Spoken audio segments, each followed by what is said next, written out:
আজ টাওয়ারে বসেছিলাম, হঠাৎ দেখি কুকুরেরা প্রচুর পরিমাণে চিল্লাচ্ছে, তো সেটা দেখার জন্য নিচে নেমে আসি।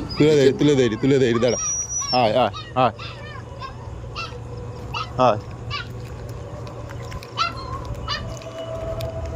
ও দাঁড়া দাঁড়া দাঁড়া, তুলে দেরি দাঁড়া দাঁড়া, আয় আয় আয় আয় আয়।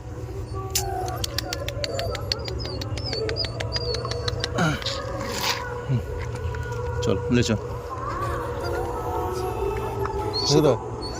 ওদিকে লে চল, চল চল লে চল যা যা, চল যা।